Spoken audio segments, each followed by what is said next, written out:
The impediment to action advances action. What stands in the way becomes the way. Marcus Aurelius.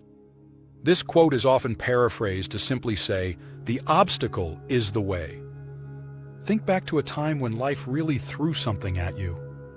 Maybe it was losing a job you thought was secure. Maybe it was an illness you never expected. Or maybe it was something smaller, like a project that just wouldn't come together no matter how hard you tried.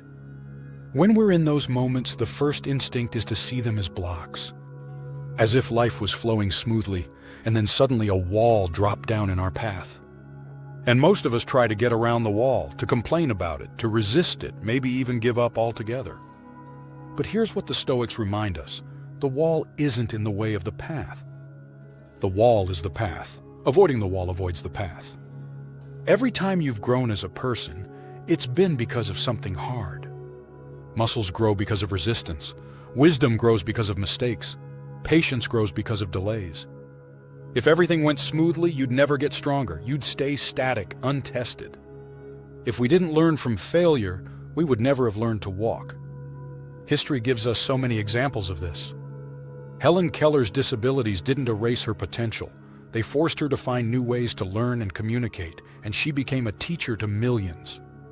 Nelson Mandela's decades in prison could have broken him, but they forged him into the leader South Africa needed.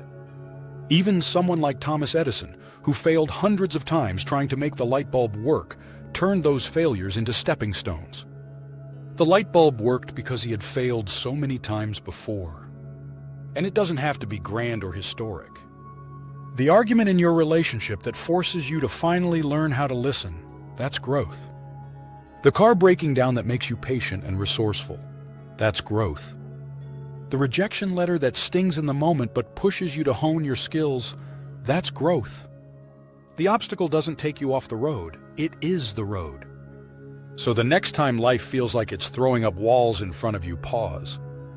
Instead of asking, why is this happening to me? Try asking, what is this teaching me? The answer won't erase the difficulty, but it will transform how you move through it. The Stoics weren't telling us to enjoy hardship for its own sake. They were saying hardship is the training ground. Resistance is the way the soul strengthens itself. It is the difference between life happening to you and you living life.